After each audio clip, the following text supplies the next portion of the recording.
Bulletin मध्ये आपलं स्वागत आहे। आता E20 जनता पार्टीचा आंदोलनाचा इशारा आहे। शुद्ध पेट्रोलचा पर्याय देण्याची मागणी आहे। 4 ऑगस्टला चलो संसदचा नारा देण्यात आलाय। टॅक्सी टूर ऑपरेटर्सचा या पार्टीला पाठिंबा आहे। E20 जनता पार्टीला X वर वाढता पाठिंबा मिळतोय।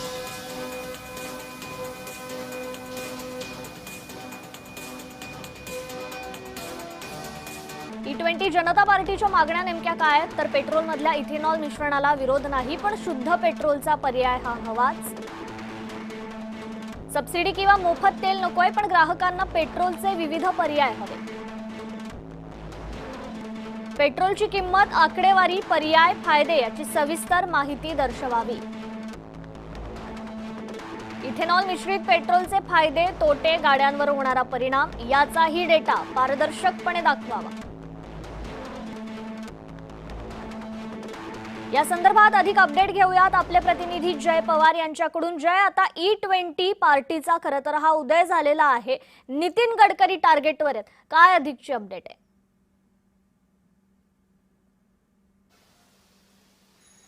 नक्कीच कृपा, खरं म्हणजे कॉकरोच जनता पार्टी यांच्या यशस्वी आंदोलनानंतर आता आपण पाहू शकतो की E20 जनता पार्टी सध्या सोशल मीडियावरती मोठ्या प्रमाणावरती त्या ठिकाणी चर्चेत येताना आपल्याला पाहायला मिळते। मोठ्या संख्येने त्या ठिकाणी फॉलोअर सुद्धा त्या E20 जनता पार्टीला पाठिंबा देताना पाहायला मिळतात। प्रामुख्याने इथेनॉलचा वापर, इथेनॉल त्या ठिकाणी पेट्रोलमध्ये मिक्स केल्यामुळे अनेक गाड्या त्या ठिकाणी बंद पडतात आणि अनेक तक्रारी सुद्धा त्या ठिकाणी मोठ्या प्रमाणावरती येतात। मात्र नितीन गडकरी यांच्याकडनं सातत्याने सांगण्यात येते की इथेनॉलमुळे कुठल्याही गाड्यांमध्ये अडथळा किंवा प्रॉब्लेम येत नाही। त्यामुळे आता अनेक पेट्रोल पंपवरती सुद्धा अशाच पद्धतीचे आंदोलनं किंवा नागरिकांकडनं तीव्रता व्यक्त करण्यात आलेली आणि आता सध्या सोशल मीडियावरती E20 जनता पार्टी ही चर्चेचं उदाहरण ठरते आणि प्रामुख्याने नितीन गडकरी यांना कुठेतरी टार्गेट केल्याचा त्या ठिकाणी समोर येते। कारण की या ठिकाणी वक्तव्य नितीन गडकरी यांनी केलं होतं आणि त्यानंतर आता विद्यार्थी असतील किंवा मग सर्वसामान्य जनतेमध्ये कुठेतरी आक्रोश आपल्याला पाहायला मिळतो आणि प्रामुख्याने शुद्ध पेट्रोल मिळावं अशी मागणी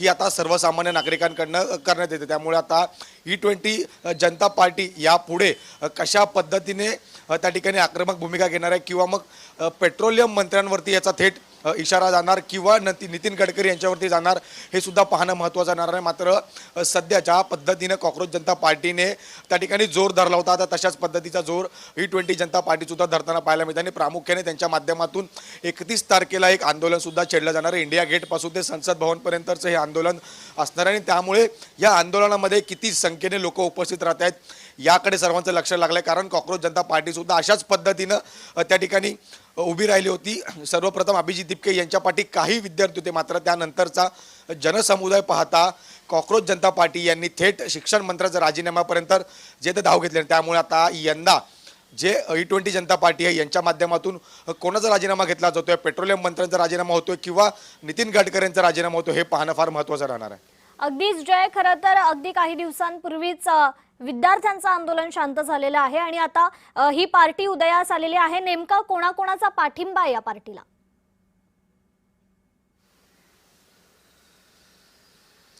नक्कीच तौफिक पूनावाला यांच्या नेतृत्वात या E20 जनता पार्टीचं त्या ठिकाणी स्थापना करण्यात आल्या असल्याचं चर्चा संपूर्ण सोशल मीडियावरती आपल्याला पाहायला मिळते आहे।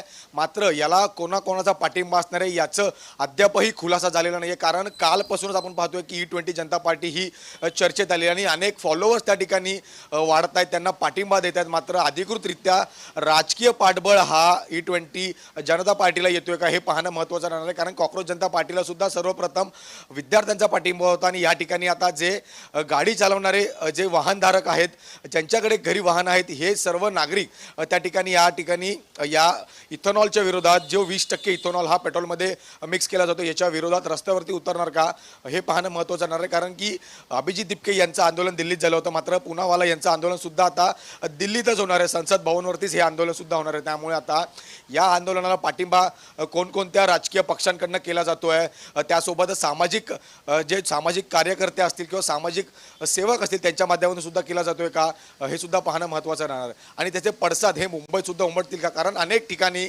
त्या ठिकाणी नाराजी आहे, जे शुद्ध पेट्रोल मिळत नसल्यामुळे अगदीच. त्या ठिकाणी पेट्रोलची किमती वाढल्या आहेत आणि ज्या ठिकाणी शुद्ध पेट्रोल मिळतंय त्या पेट्रोलचे दर अगदीच गगनाला बोलले ते जी. म्हणजेच की 170 रुपये प्रति लिटर ते पेट्रोल मिळतंय. निश्चितच जय मुद्दा त्यामुळे लक्षात आता- येतोय. तुर्तास धन्यवाद आपण दिलेल्या